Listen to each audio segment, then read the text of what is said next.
ನಮಸ್ಕಾರ, ಹೇಗಿದ್ರೆ ನೀವೆಲ್ಲರೂ. ನಾನು ಸುಬ್ರಹ್ಮಣ್ಯ ಎಸ್ ಹಂಡಿಗೆ. ಬಂಧುಗಳೇ, ತಮಿಳುನಾಡಿನ ಬೆಳವಣಿಗೆ ಇಡೀ ದೇಶದ ಗಮನ ಸೆಳೆತಾ ಇದೆ. ಕಾರಣ ಏನಪ್ಪಾ ಅಂದ್ರೆ, ಪಕ್ಷವನ್ನು ರಚನೆ ಮಾಡಿ ಬರೀ 2 ವರ್ಷ ಆಗಿತ್ತು. ಬರೀ 2 ವರ್ಷದಲ್ಲಿ ಅಧಿಕಾರಕ್ಕೆ ಬಂದ್ಬಿಟ್ರು. ಆಳವಾಗಿ ಬೇರೂರಿದ್ದಂತ ಡಿಎಂಕೆ ಹಾಗೆ ಎಡಿಎಂಕೆ ಪಕ್ಷವನ್ನ ಕಿತ್ತೊಗೆಯುವಲ್ಲಿ ಯಶಸ್ವಿಯಾಗ್ಬಿಟ್ರು. ಹೀಗಾಗಿ ಅಲ್ಲಿನ ಪ್ರತಿ ಬೆಳವಣಿಗೆ ದೇಶದ ಗಮನವನ್ನ ಸೆಳಿತಾ ಇದೆ. ಇವತ್ತಂತೂ ಪ್ರಮುಖವಾದಂತ ಒಂದು ಡೆವಲಪ್ಮೆಂಟ್, ಅದು ವಿಶ್ವಾಸ ಮತವನ್ನ ಸಾಬೀತುಪಡಿಸಬೇಕಾದಂತ ಅಗ್ನಿ ಪರೀಕ್ಷೆ ವಿಜಯ್ ಎದುರಾಗಿತ್ತು. ಯಾಕೆ ಇದನ್ನ ಅಗ್ನಿ ಪರೀಕ್ಷೆ ಅಂತ ಕರಿತಾ ಇದ್ದೀನಿ ಅಂದ್ರೆ, ವಿಶ್ವಾಸ ಮತವನ್ನ ಸಾಬೀತುಪಡಿಸೋದಿಕ್ಕೆ ಸಾಧ್ಯ ಆಗಿಲ್ಲ ಅಂತಾದ್ರೆ ವಿಜಯ್ ಇವತ್ತು ಮುಖ್ಯಮಂತ್ರಿ ಸ್ಥಾನಕ್ಕೆ ರಾಜೀನಾಮೆ ಕೊಡುವಂತ ಪರಿಸ್ಥಿತಿ ಎದುರಾಗ್ತಾ ಇತ್ತು. ಬೆಂಬಲವನ್ನ ಕೊಟ್ಟಿದ್ರಲ್ಲ, ಆದ್ರೂ ಏನ್ ಸಮಸ್ಯೆ ಅಂದ್ರೆ, ತುಂಬಾ ಸಂದರ್ಭದಲ್ಲಿ ಏನಾಗ್ಬಿಡುತ್ತೆ ಅಂದ್ರೆ, ಬೆಂಬಲವನ್ನ ಕೊಟ್ಟಂತವ್ರು ಕೊನೆ ಕ್ಷಣದಲ್ಲಿ ವಿಶ್ವಾಸ ಮತ ಸಾಬೀತುಪಡಿಸುವಾಗ ಕೈ ಕೊಡುವಂತ, ಕೈ ಎತ್ತುವಂತ ಸಾಧ್ಯತೆಗಳೆಲ್ಲವೂ ಕೂಡ ಇರುತ್ತೆ. ಅದರಲ್ಲೂ ಕೂಡ ಸರಳ ಬಹುಮತದ 118 ಸರಳ ಬಹುಮತ ಅದರ ಆಸುಪಾಸಿಗೆ ಬಂದು ವಿಜಯ್ ನಿಂತ್ಕೊಂಡಿದ್ರಲ್ಲ, ಚೂರು ಆಚೆ ಚೂರು ಈಚೆ ಎನ್ನುವಂತ ರೀತಿಯಲ್ಲಿ ಸ್ವಲ್ಪ ಎಡವಟ್ಟಾಗಿದ್ರೂ ಕೂಡ ಏನು ಬೇಕಾದ್ರೂ ಆಗುವಂತ ಸಾಧ್ಯತೆ ಇತ್ತು. ಆದರೆ ಯಾರೂ ಕೂಡ ನಿರೀಕ್ಷೆ ಮಾಡದ ರೀತಿಯಲ್ಲಿ ಸರಳ ಬಹುಮತಕ್ಕೆ ಬೇಕಾಗಿದ್ದು 118, ಟಿವಿಕೆ ಬಲ ಇದ್ದಿದ್ದು 108, ಆದರೆ ಇವರು ಪಡೆದುಕೊಂಡಿದ್ದು 144. ಭರ್ಜರಿಯಾದಂತ ಬಹುಮತವನ್ನ ಇದೀಗ ಪಡೆದುಕೊಂಡಿದ್ದಾರೆ. ಹೀಗಾಗಿ ಇನ್ನು 6 ತಿಂಗಳು ಸೇಫ್. ಅದರ ನಡುವೆ ಏನಾದ್ರೂ ಎಡವಟ್ಟಾಯಿತು ಅಂತಾದ್ರೆ 6 ತಿಂಗಳ ಬಳಿಕ ಮತ್ತೊಮ್ಮೆ ವಿಶ್ವಾಸ ಮತವನ್ನ ಸಾಬೀತುಪಡಿಸುವಂತ ಅನಿವಾರ್ಯತೆ ಸೃಷ್ಟಿಯಾಗುತ್ತೆ. ಅಲ್ಲಿಯವರೆಗೆ ವಿಜಯ್ ಸರ್ಕಾರಕ್ಕೆ ಯಾವುದೇ ರೀತಿಯಲ್ಲೂ ಕೂಡ ಸಮಸ್ಯೆ ಇಲ್ಲ. ಏನೆಲ್ಲ ಬೆಳವಣಿಗೆ ಆಯಿತು ವಿವರವಾಗಿ ಗಮನಿಸ್ತಾ ಹೋಗೋಣ. ಅದರ ಜೊತೆಗೆ ಜ್ಯೋತಿಷಿಯೊಬ್ಬರನ್ನ ಸಿಎಂ ವಿಶೇಷ ಕರ್ತವ್ಯ ಅಧಿಕಾರಿಯಾಗಿ ವಿಜಯ್ ನೇಮಕ ಮಾಡಿಕೊಂಡಿದ್ದಾರೆ. ಬಹಳ ಇಂಟ್ರೆಸ್ಟಿಂಗ್ ಬೆಳವಣಿಗೆ. ಅದಕ್ಕೆ ತೀವ್ರ ವಿರೋಧ ವ್ಯಕ್ತವಾಗ್ತಿದೆ. ಅದೇನು ಅಂತ ಗಮನಿಸೋಣ. ಇನ್ನೊಂದು ಕಡೆಯಿಂದ ಎಡಿಎಂಕೆ ಪಕ್ಷ ತುಂಬಾ ಹಳೆಯ ಪಕ್ಷ, 72ರಲ್ಲಿ ರಚನೆಯಾದಂಥ ಪಕ್ಷ, ಸಾಕಷ್ಟು ಏಳು ಬೀಳನ್ನ ಕಂಡಂತ ಪಕ್ಷ, ಬಿಜೆಪಿ ಜೊತೆಗೆ ಮೈತ್ರಿಯನ್ನ ಮಾಡಿಕೊಂಡಿದ್ದಂತಹ ಪಕ್ಷ ಇವತ್ತು ಕಂಪ್ಲೀಟ್ ಆಗಿ ಇಬ್ಬಾಗ ಆಗಿದೆ. ಅದಕ್ಕೆ ಸಂಬಂಧಪಟ್ಟಂತೆ ಒಂದಷ್ಟು ಕುತೂಹಲಕಾರಿ ಬೆಳವಣಿಗೆ ಇದೆ, ಅದನ್ನು ಕೂಡ ಗಮನಿಸೋಣ. ಮೊದಲಿಗೆ ವಿಶ್ವಾಸ ಮತದ ವಿಚಾರಕ್ಕೆ ಬರೋಣ. ಬಂಧುಗಳೇ, ಏನಾಗಿತ್ತು ಅಂದ್ರೆ, ಟಿವಿಕೆಯಲ್ಲಿ ಇನ್ನಷ್ಟು ಮೈನಸ್ ಆಗಿತ್ತು. ಅವ್ರು ಗೆದ್ದಿದ್ದು 108, ವಿಜಯ್ 2 ಕ್ಷೇತ್ರಗಳಲ್ಲಿ ಗೆದ್ದಂತ ಕಾರಣಕ್ಕಾಗಿ 1 ಮೈನಸ್ ಆಗುತ್ತೆ, 107. ಸ್ಪೀಕರ್ ಅವರದ್ದೇ ಪಕ್ಷದ ಕಾರಣಕ್ಕಾಗಿ ಅವರೊಬ್ಬರು ಮೈನಸ್ ಆಗ್ತಾರೆ, 106. ಹಾಗೆ ಇನ್ನೊಂದು ವಿಧಾನಸಭಾ ಕ್ಷೇತ್ರದಲ್ಲಿ ನಾಟಕೀಯ ಬೆಳವಣಿಗೆ ಆಗಿತ್ತು. ಒಂದು ಸುದ್ದಿಯನ್ನು ನೀವೆಲ್ಲರೂ ಕೂಡ ಕೇಳಿರ್ತೀರಿ. ಒಂದು ಮತದಿಂದ ಓರ್ವ ಶಾಸಕ ಗೆದ್ದಿದ್ದಾರೆ ಎನ್ನುವ ರೀತಿಯಲ್ಲಿ. ಅದು ತಿರುಪತ್ತೂರು ಎನ್ನುವಂತ ವಿಧಾನಸಭಾ ಕ್ಷೇತ್ರದಲ್ಲಿ, ನಮ್ಮ ಶೃಂಗೇರಿಯಲ್ಲಿ ಆಗ್ತಿದೆಯಲ್ಲ ಬೆಳವಣಿಗೆ, ಅದೇ ರೀತಿ ಬೆಳವಣಿಗೆ ಅಲ್ಲೂ ಕೂಡ ಆಗ್ತಾ ಇದೆ. ಅವರು ಡಿಎಂಕೆಯ ಪೆರಿಯ ಕರುಪ್ಪನ್ ಎನ್ನುವಂತ ಅಭ್ಯರ್ಥಿ ವಿರುದ್ಧ ಗೆದ್ದಿದ್ರು, ಶ್ರೀನಿವಾಸ ಸೇತುಪತಿ ಅಂತ ಹೇಳಿ ಟಿವಿಕೆ ಶಾಸಕ. ಆದ್ರೆ ಅವ್ರು ಏನ್ ಮಾಡಿದ್ದಾರೆ, ಅಂಚೆ ಮತಗಳಿಗೆ ಸಂಬಂಧಪಟ್ಟ ಹಾಗೆ ಹೈಕೋರ್ಟ್ ಮೆಟ್ಟಿಲನ್ನ ಏರಿದ್ದಾರೆ. ಅದಾದ ಬಳಿಕ ಹೈಕೋರ್ಟ್ ಸೂಚನೆ ಕೊಟ್ಟಿತ್ತು, ಮುಂದಿನ ಪ್ರಕ್ರಿಯೆಗಳಲ್ಲಿ ಭಾಗಿಯಾಗದಂತ ಸೂಚನೆ ಕೊಟ್ಟಿತ್ತು. ಅಂದ್ರೆ ವಿಶ್ವಾಸ ಮತ ಸಾಬೀತುಪಡಿಸುವ ಸಂದರ್ಭದಲ್ಲಿ ಮತ ಚಲಾವಣೆಗೆ ಅವರಿಗೆ ಅವಕಾಶ ಇರಲಿಲ್ಲ. ಅಲ್ಲಿಗೆ ಟಿವಿಕೆ 105ಕ್ಕೆ ಬಂದು ತಲುಪಿತ್ತು. ಟಿವಿಕೆ 105, ಕಾಂಗ್ರೆಸ್ 5, ವಿಸಿಕೆ 2, ಐಎಂಎಲ್ 2, ಎಡಪಕ್ಷಗಳು 4, ಒಟ್ಟಾರೆಯಾಗಿ 118 ಕರೆಕ್ಟ್ ಆಗಿ ಬಂದು ನಿಂತಿದ್ರು. ಅಂದ್ರೆ ಎಡ್ಜ್ ನಲ್ಲಿ ಬಂದು ನಿಂತಿದ್ರು. ಹೀಗಾಗಿ ಸಹಜವಾಗಿ ಕುತೂಹಲ ಇತ್ತು, ಏನು ಬೇಕಾದ್ರೂ ಆಗಬಹುದು ಎನ್ನುವ ರೀತಿಯಲ್ಲಿ. ಅಂತಿಮವಾಗಿ ವಿಶ್ವಾಸ ಮತ ಚಲಾವಣೆಯ ಪ್ರಕ್ರಿಯೆ ಆರಂಭ ಆಯಿತು. ಆರಂಭ ಆಗ್ತಾ ಇದ್ದ ಹಾಗೆ ಡಿಎಂಕೆಯ ಶಾಸಕರು ಸಭಾತ್ಯಾಗವನ್ನ ಮಾಡಿದ್ರು. ನಾವು ಇದನ್ನು ವಿರೋಧಿಸ್ತೀವಿ ಎನ್ನುವ ರೀತಿಯಲ್ಲಿ ಡಿಡಿಎಂಕೆ ಅವರು ಕೂಡ ಅವರು ಸಭಾತ್ಯಾಗವನ್ನ ಮಾಡಿದ್ರು. ಇನ್ನು ಪಿಎಂಕೆಯ ಶಾಸಕರು ಗೈರಾಗಿದ್ರು, ಬಿಜೆಪಿಯ ಓರ್ವ ಶಾಸಕ ಅವರು ಕೂಡ ಗೈರಾಗಿದ್ರು.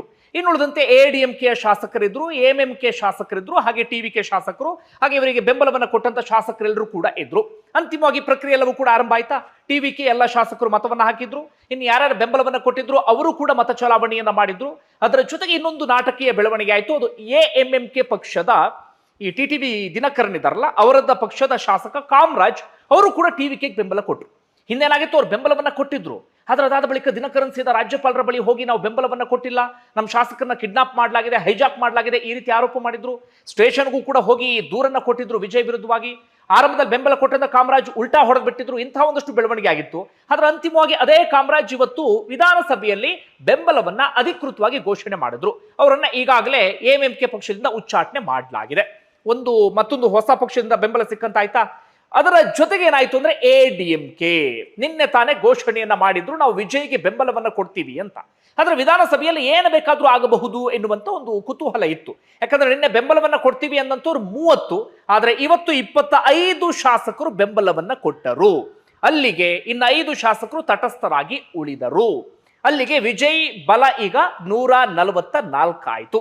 ಗೆದ್ದಿದ್ದು 108 ಮಾತ್ರ, ಆದ್ರೆ ಈಗ ಅವರ ಬಲ 144. 118 ಇದ್ದಿದ್ರೆ ಒಂದು ಆತಂಕ ಇದ್ದೇ ಇತ್ತು. ಯಾಕಂದ್ರೆ ಬೆಂಬಲವನ್ನ ಕೊಟ್ಟಂತವರೆಲ್ಲರೂ ಕೂಡ ಡಿಎಂಕೆ ಜೊತೆಗೆ ಮೈತ್ರಿ ಮಾಡಿಕೊಂಡು ಚುನಾವಣೆಯನ್ನ ಎದುರಿಸ್ತಂತವ್ರು. ಅವರು ಹೇಳಿಕೆಯನ್ನು ಕೂಡ ಕೊಟ್ಟಿದ್ರು, ಇಂದಿಗೂ ಕೂಡ ಡಿಎಂಕೆ ಮೈತ್ರಿ ನಮ್ದು ಇದ್ದೇ ಇರುತ್ತೆ, ಆದ್ರೆ ಸರ್ಕಾರಕ್ಕೆ ಬಾಹ್ಯ ಬೆಂಬಲವನ್ನ ಕೊಡ್ತಿದ್ದೀವಿ ಎನ್ನುವ ರೀತಿಯಲ್ಲಿ. ಹೀಗಾಗಿ ಒಂದು ಆತಂಕ ಇದ್ದೇ ಇತ್ತು. ವಿಜಯ್ ಬಹಳ ಕಷ್ಟಪಟ್ಟು ಸರ್ಕಾರವನ್ನ ಮೇಂಟೈನ್ ಮಾಡ್ಕೊಂಡು ಹೋಗಬೇಕು ಎನ್ನುವ ರೀತಿಯಲ್ಲಿ. ಆದ್ರೆ ಇದೀಗ ಶಾಸಕರ ಬಲ 144ಕ್ಕೆ ಹೋಗಿದೆ. ವಿಜಯ್ ಕೈ ಇನ್ನಷ್ಟು ಬಲ ಆಗಿದೆ, ನಿರ್ಧಾರವನ್ನ ತೆಗೆದುಕೊಳ್ಳುವ ಸಂದರ್ಭದಲ್ಲಿ ಅಥವಾ ಇನ್ನೇನು ಬೇಕಾದ್ರೂ ಮಾಡುವಂತ ಸಂದರ್ಭದಲ್ಲಿ ಆರಾಮಾಗಿ ಡಿಸಿಷನ್ ಅನ್ನ ತೆಗೆದುಕೊಳ್ಳಬಹುದಾಗಿದೆ. ಈಗ ಚರ್ಚೆ ಆಗ್ತಿರೋದು ಎಐಎಡಿಎಂಕೆಗೆ ಸಂಬಂಧಪಟ್ಟ ಹಾಗೆ. ಬಂಧುಗಳೇ, MGR ಚಿತ್ರನಟ, ಪ್ರಖ್ಯಾತ ಚಿತ್ರನಟ, DMK ಇದ್ದಂಥವರು, ಅದಾದ ಬಳಿಕ DMK ಇಂದ ಉಚ್ಚಾಟನೆ ಆದ್ರು. ಕರುಣಾನಿಧಿ ವಿರುದ್ಧವಾಗಿ ಅವರು ADMK ಪಕ್ಷವನ್ನು 72ರಲ್ಲಿ ಹುಟ್ಟು ಹಾಕಿದ್ರು. ಅವರು ಹುಟ್ಟು ಹಾಕಿದ ನಂತರ ಸತತ 3 ಬಾರಿ ಮುಖ್ಯಮಂತ್ರಿ ಆದ್ರು. ಅವರು ವಿಧಿವಶರಾದ ಬಳಿಕ ಪಕ್ಷದ ಕಂಟ್ರೋಲ್ ಜಯಲಲಿತಾಗೆ ಬಂತು. ಅವರು 6 ಬಾರಿ ಮುಖ್ಯಮಂತ್ರಿ ಆದ್ರು. ಒಟ್ಟಾರೆಯಾಗಿ ADMK ಪಕ್ಷ ಸುದೀರ್ಘ ಅವಧಿಗೆ ತಮಿಳುನಾಡಿನಲ್ಲಿ ಅಧಿಕಾರದಲ್ಲಿ ಇದ್ದಂತಹ ಪಕ್ಷ. ಜಯಲಲಿತಾ ವಿಧಿವಶರಾದ ಬಳಿಕ ಒಂದು ಕಡೆಯಿಂದ ಪಳನಿಸ್ವಾಮಿ, ಮತ್ತೊಂದು ಕಡೆಯಿಂದ ಪನ್ನೀರ್ಸೆಲ್ವಂ, ಮತ್ತೊಂದು ಕಡೆಯಿಂದ ಶಶಿಕಲಾ, ಮತ್ತೊಂದು ಕಡೆಯಿಂದ TTV ದಿನಕರನ್, ಹೀಗೆ ಎಲ್ಲ ಕಡೆಗಳಲ್ಲೂ ಕೂಡ ಒಂದಷ್ಟು ಪವರ್ ಸೆಂಟರ್ಗಳು ನಿರ್ಮಾಣ ಆಯಿತು.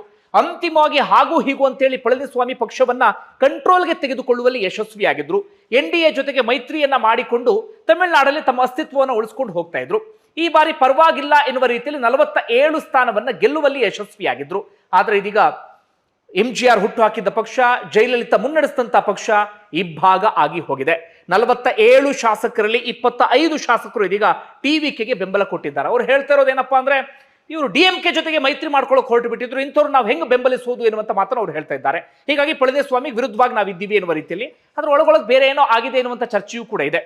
ಯಾಕಂದ್ರೆ ಅದವ್ ಅರ್ಜುನ್ ಎನ್ನುವಂತ ಓರ್ವ ನಾಯಕ, ಒಳ್ಳೆ ದುಡ್ಡಿರುವಂತ ನಾಯಕ, ವಿಜಯ್ ಜೊತೆಗಿದ್ದಾರೆ. ಅಲ್ಲೇನೋ ಒಳಗಡೆ ಆಗಿದೆ ಎನ್ನುವಂತ ಚರ್ಚೆ ನಡೀತಾ ಇದೆ, ಗೊತ್ತಿಲ್ಲ, ಅದಕ್ಕೆ ಸಂಬಂಧಪಟ್ಟ ಹಾಗೆ ಕ್ಲಾರಿಟಿ ಇಲ್ಲ ಬಿಡಿ. ಒಟ್ಟಾರೆಯಾಗಿ ಹೀಗಾಗಿದೆಯಾ. ಈಗ ಪಳನಿಸ್ವಾಮಿ ಜೊತೆಗೆ ಉಳ್ಕೊಂಡಿರೋದು 22 ಶಾಸಕರು ಮಾತ್ರ. ಈಗ 2/3 ಮೆಜಾರಿಟಿ ಬೇಕಿತ್ತು ಇವರಿಗೆ ಪಕ್ಷವನ್ನ ಕಂಟ್ರೋಲ್ಗೆ ತೆಗೆದುಕೊಳ್ಳೋದಕ್ಕೆ, ರೆಬಲ್ ಶಾಸಕರಿಗೆ. 25 ಶಾಸಕರು TVK ಬೆಂಬಲವನ್ನು ಕೊಟ್ಟರಲ್ಲ ಅವರಿಗೆ. ಆದ್ರೆ ಅವರಿಗೆ 32 ಶಾಸಕರ ಬಲ ಬೇಕಿತ್ತು, ಈಗ ಸಿಕ್ಕಿರೋದು 25 ಮಾತ್ರ. ಹೀಗಾಗಿ ಪಳನಿಸ್ವಾಮಿಗೆ ಇವರನ್ನ ಉಚ್ಚಾಟನೆಗೊಳಿಸುವಂತ ಅಧಿಕಾರವೂ ಕೂಡ ಇರುತ್ತೆ. ಹೀಗಾಗಿ ಮುಂದೆ ಅವ್ರದ್ದು ಒಳಗಡೆ ಒಂದು ಕಾನೂನು ಸಮರ, ಕಾನೂನು ಹೋರಾಟ ಎಲ್ಲವೂ ಕೂಡ ನಡೆಯುವಂತ ಸಾಧ್ಯತೆ ಇದೆ. ಅಥವಾ ಈಗ 25 ಶಾಸಕರ ಬಲ ಸಿಕ್ಕಿದೆಯಲ್ಲ, ಅದಿನ್ನು 7 ಶಾಸಕರು ಬೇಕು, ಅವ್ರು ಈ ಕಡೆ ಹೋಗುವಂತ ಸಾಧ್ಯತೆಯೂ ಕೂಡ ಇದೆ. ಒಟ್ಟಿನಲ್ಲಿ ತಮಿಳುನಾಡಲ್ಲಿ ಇನ್ನೊಂದಷ್ಟು ದಿನಗಳ ಕಾಲ ಹೈಡ್ರಾಮಾ ನಡೆಯೋದ್ರಲ್ಲಿ ಯಾವುದೇ ಅನುಮಾನವೂ ಕೂಡ ಇಲ್ಲ. ಇದೊಂದು ಬೆಳವಣಿಗೆ. ಮತ್ತೊಂದು ಉದಯನಿಧಿ ಸ್ಟಾಲಿನ್ ಹೇಳಿಕೆ, ಸನಾತನವನ್ನ ನಿರ್ಮೂಲನೆ ಮಾಡಬೇಕು ತಮಿಳುನಾಡಿಂದ ಎನ್ನುವಂತ ಹೇಳಿಕೆ. ಅದಕ್ಕೆ ವಿಜಯ್ ಮೌನವಾಗಿಯೇ ಕುತ್ಕೊಂಡಿದ್ರು. ಅದು ಬಹಳ ಚರ್ಚೆ ಗ್ರಾಸವಾಗಿದೆ. ನಾವು ಅದಕ್ಕೆ ಸಂಬಂಧಪಟ್ಟಾಗ ಏನ್ ಬೆಳವಣಿಗೆ ಆಗುತ್ತೆ ಎನ್ನುವ ರೀತಿಯಲ್ಲಿ. ಇನ್ನೊಂದು ವಿಜಯರ ನಿರ್ಧಾರ ಈಗ ಬಹಳ ಚರ್ಚೆಗೆ ಗ್ರಾಸವಾಗಿದೆ, ಅಥವಾ ಒಂದು ರೀತಿಯಲ್ಲಿ ವಿವಾದಕ್ಕೂ ಕೂಡ ಕಾರಣ ಆಗಿದೆ. ಏನು ಮಾಡಿದ್ದಾರೆ ಅಂದ್ರೆ, ಓರ್ವ ಜ್ಯೋತಿಷಿ ಚುನಾವಣೆಗೂ ಮುನ್ನ ವಿಜಯ್ ಸುನಾಮಿಯ ರೀತಿಯಲ್ಲಿ ಗೆಲುವನ್ನು ಸಾಧಿಸ್ತಾರೆ ಅಂತ ಒಂದು ಹೇಳಿಕೆಯನ್ನು ಕೊಟ್ಟಿದ್ರು. ಅವರ ಹೆಸರು ಏನು ಅಂದ್ರೆ ರಿಕಿ ರಾಧವ್ ಪಂಡಿತ್ ವೆಟ್ರಿವೇಲ್ ಅಂತ ಹೇಳಿ. ರಿಕಿ ರಾಧನ್ ಪಂಡಿತ್ ವೆಟ್ರಿವೇಲ್ ಅಂತ. ಅವರು ಇವತ್ತಿನಿಂದ ವಿಜಯ್ ಜೊತೆಗೆಲ್ಲ 2024ರಿಂದಲೂ ಕೂಡ ವಿಜಯ್ ಜೊತೆಗೆ ಇದ್ದಾರೆ. ಅವರೊಂದು ಸಣ್ಣ ಹಿನ್ನೆಲೆ ಏನಪ್ಪಾ ಅಂದ್ರೆ, ಮೊದಲು ಜಯಲಲಿತಾ ಜೊತೆಗಿದ್ರು. ಜಯಲಲಿತಾ ಮುಖ್ಯಮಂತ್ರಿ ಆಗ್ತಾರೆ ಎನ್ನುವ ರೀತಿಯಲ್ಲಿ ಭವಿಷ್ಯವನ್ನು ನುಡಿದಂಥವ್ರ ಹಿಂದೆ ಜಯಲಲಿತಾ ಹೋಗಿ ಜಯಲಲಿತಾ ಅಂತೇಳಿ ತಾವನ್ನ ಇಳಿಸೋ ರೀತಿಯಲ್ಲಿ ಹೆಸರನ್ನ ಚೇಂಜ್ ಮಾಡ್ಕೊ ಅಂತ ಹೇಳಿ ಸಲಹೆಯನ್ನ ಕೊಟ್ಟಂತವ್ರು ಕೂಡ ಅವರೇ. ಆದ್ರೆ ಅದಾದ ಬಳಿಕ ಒಮ್ಮೆ ಜಯಲಲಿತಾ ಜೈಲಿಗೆ ಹೋಗಲ್ಲ ಅಂತ ಭವಿಷ್ಯ ನುಡಿದ್ಬಿಟ್ಟಿದ್ರಂತೆ. ಆದ್ರೆ ಜಯಲಲಿತಾ ಜೈಲಿಗೆ ಹೋಗ್ಬಿಟ್ರು. ಹೀಗಾಗಿ ಅವತ್ತಿಂದ ಜಯಲಲಿತಾ ಜೊತೆಗೆ ಸಂಬಂಧವನ್ನ ಕಳೆದುಕೊಂಡ್ರು. ಅದಾದ ಬಳಿಕ ವಿಜಯ್ ಜೊತೆಗೆ ಇದ್ರು 2024ರಿಂದ. ಚುನಾವಣೆಗೂ ಮುನ್ನ ನೀವೇ ಗೆಲ್ತೀರಿ ಅಂತ ಜ್ಯೋತಿಷ್ಯವನ್ನ ಅಥವಾ ಭವಿಷ್ಯವನ್ನ ಹೇಳಿಬಿಟ್ಟಿದ್ರಲ್ಲ, ಆ ಕಾರಣಕ್ಕಾಗಿ ಇದೀಗ ವಿಜಯ್ ಏನ್ ಮಾಡಿದ್ದಾರೆ ಅಂದ್ರೆ, CM ವಿಶೇಷ ಕರ್ತವ್ಯ ಅಧಿಕಾರಿ OSD ಆಗಿ ನೇಮಕ ಮಾಡ್ಕೊಂಡು ಬಿಟ್ಟಿದ್ದಾರೆ. ಜ್ಯೋತಿಷಿಯೊಬ್ಬರನ್ನ OSD ಆಗಿ ನೇಮಕ ಮಾಡ್ಕೊಂಡು ಬಿಟ್ಟಿದ್ದಾರೆ. ಇದಕ್ಕೆ ವಿರೋಧ ವ್ಯಕ್ತವಾಗ್ತಾ ಇದೆ. ಅವರಿಗೆ ಬೆಂಬಲವನ್ನ ಕೊಟ್ಟಿರುವಂತಹ ಕಾಂಗ್ರೆಸ್ ಪಕ್ಷದ ಸಂಸದ ಸಸಿಕಾಂತ್ ಸೆಂಥಿಲ್ ಮೊದಲು ಪ್ರಶ್ನೆ ಮಾಡಿದ್ರು. ಈಗ VCK ನಾಯಕರು ಕೂಡ ಪ್ರಶ್ನೆ ಮಾಡ್ತಿದ್ದಾರೆ, ನೀವು ವೈಜ್ಞಾನಿಕ ಚಿಂತನೆ ಉಳ್ಳಂತವ್ರನ್ನ ನೇಮಕ ಮಾಡ್ಕೊಳ್ಳಿ, ಈ ರೀತಿಯಾಗಿ ಜ್ಯೋತಿಷಿಗಳನ್ನೆಲ್ಲ ನೇಮಕ ಮಾಡ್ಕೊಳ್ಬೇಡಿ ಎನ್ನುವಂತ ರೀತಿಯಲ್ಲಿ ಇದು ಸಾಕಷ್ಟು ಚರ್ಚೆಗೆ ಗ್ರಾಸವಾಗಿದೆ. ಅದರ ಆಚೆಗೆ ಇದೀಗ ವಿಜಯ್ ಮುಂದೆ ಸಾಕಷ್ಟು ಸವಾಲಿದೆ. ಗ್ಯಾರಂಟಿ ಘೋಷಣೆ ಮಾಡಿದ್ದಾರೆ, ಅದೆಲ್ಲವನ್ನೂ ಕೂಡ ಜಾರಿಗೆ ತರಬೇಕು ಅಂದ್ರೆ 1 ಲಕ್ಷ ಕೋಟಿ ಬೇಕು. ತಮಿಳುನಾಡಿನ ಬಜೆಟ್ 4 ಲಕ್ಷ ಕೋಟಿಯ ಆಸುಪಾಸಿನಲ್ಲಿ ಇದೆಯಲ್ಲ, ಈಗ ಅದರಲ್ಲಿ 1 ಲಕ್ಷ ಕೋಟಿ ಇದಕ್ಕೆ ಬೇಕಾಗತ್ತೆ. ಅದನ್ನು ಹೇಗೆ ಹೊಂದಿಸ್ತಾರೆ, ಯಾವ ರೀತಿ ತರ್ತಾರೆ ಎನ್ನುವಂತ ಚರ್ಚೆ ಇದೆ. ನೋಡಿ ಏನಾಗುತ್ತೆ ಅಂತ. ನಿಮ್ಗೆ ಏನಿಸ್ತಾ ಕಮೆಂಟ್ ಬಾಕ್ಸ್ ಅಲ್ಲಿ ಮೆನ್ಷನ್ ಮಾಡಿ. ಧನ್ಯವಾದ.